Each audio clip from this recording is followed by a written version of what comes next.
30 जनवरी 1948।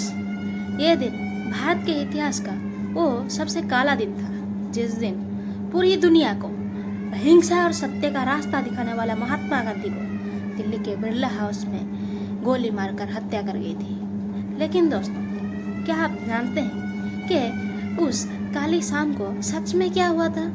नाथूराम गोडसे ने पहले गांधी जी के पैर छुए और फिर अचानक उनके ऊपर गोलियां क्यों चला दी? और इस सबसे बड़े हत्याकांड के पीछे कौन से ऐसे सच रहस्य हैं जो आज भी एक बड़ा सवाल बने हुए हैं? क्या ये सिर्फ एक इंसान का गुस्सा था या फिर उसके पीछे कोई बहुत बड़ी साजिश थी? आज के इस स्पेशल वीडियो में हम इतिहास के उसी कड़वे से पर्दा उठाएंगे। उस दिन शाम के लगभग 5 बज चुके थे।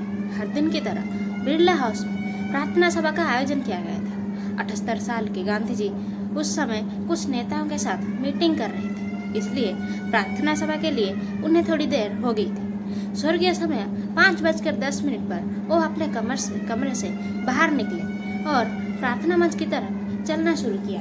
उन्हें सहारा देने के लिए उनकी 2 पौत्री आभा और मन्नू भी उनके साथ थे। ठीक 5:17 पर जब गांधी जी भीड़ से निकले, गोडसे ने पहले गांधी जी को हाथ जोड़कर प्रणाम किया और वो पैर छूने के लिए झुका, लेकिन मन्नू ने उसे रोकने की कोशिश की, लेकिन गोडसे ने उसको धक्का दिया और उसके पैकेट से एक सेमी ऑटोमेटिक पिस्तौल निकालकर बिल्कुल पास से एक के बाद एक 3 गोलियां गांधी जी के सीने में उतार दी। पूरा मोहल्ला स्तब्ध रह गया। गांधी जी के मुंह से आखिरी शब्द निकले और वहीं पर भारत का राष्ट्रपिता का देहांत हो गया। लेकिन दोस्तों, इस कहानी का सबसे हैरान कर देने वाला हिस्सा यह है कि गांधी जी पर यह कोई पहला हमला नहीं था। इस हत्याकांड से ठीक 10 दिन पहले यानी 20 जनवरी 1948 को भी बिरला हाउस की प्रार्थना सभा में गांधी जी को मारने के लिए एक बम ब्लास्ट किया गया था। उस साजिश में मदन लाल पहाड़ नाम का एक शख्स पकड़ा गया था और उसने पुलिस के सामने कबूल किया था कि उनका एक पूरा ग्रुप है जो गांधी जी को जान से मारना चाहता है। पुलिस और सरकार के पास ये पूरी इंफॉर्मेशन थी कि गांधी जी को जान को खतरा है, फिर भी अगले 10 दिनों में उनकी सिक्योरिटी को कड़ा क्यों नहीं किया गया? उस दिन सभा में आने वाले लोगों को चेकिंग क्यों नहीं किया हुआ?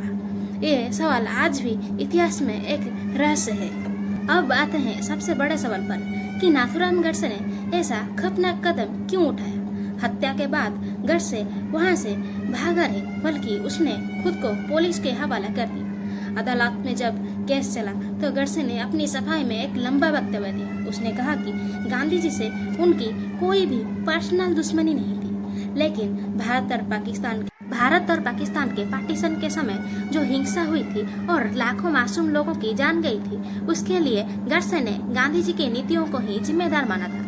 गोडसे का और एक बड़ा आरोप था कि भारत सरकार पाकिस्तान को 55 करोड़ रुपए देने के लिए मना कर रही थी, लेकिन गांधी जी ने पाकिस्तान के तरफ से अन्वेषण करके भारत सरकार को वो मोटी रकम देने पर मजबूर किया था। इस सब बातों से नाराज होकर गोडसे ने देश हित के लिए गांधी जी को हटाने का फैसला लिया था। तो दोस्तों, अब आते हैं इस पूरी कहानी के सबसे बड़े और चौंकाने वाले रहस्य पर, जो सुप्रीम कोर्ट तक भी गया था।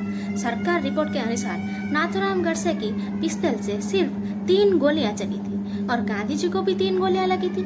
लेकिन कुछ साल पहले अदालत में एक याचिका दायर करा जाता है और वो था गांधी जी के शरीर में 3 गोलियां नहीं बल्कि 4 गोलियां मिली थी। उस दिन कुछ न्यूज़पेपर में भी 4 गोलियां का जिक्र था। अब सवाल यह है कि अगर गोडसे की पिस्तौल से सिर्फ 3 गोली ही चली थी तो वो चौथे वाली कहां से आई? क्या वो प्रार्थना सभा में गोडसे के अलावा कोई और भी कातिल छुपा था जो कभी पकड़ा ही नहीं गया?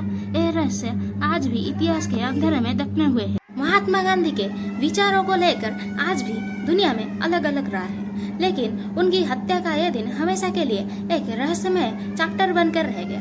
तो दोस्तों, आपको क्या लगता है? क्या इस हत्याकांड के पीछे सचमुच कोई बड़ी गुप्त साजिश थी? अपनी राय कमेंट में जरूर बताएं और ऐसे ही इंटरेस्टिंग हिस्ट्री के रहस्य जानने के लिए इस वीडियो को लाइक और चैनल को सब्सक्राइब जरूर करें। धन्यवाद।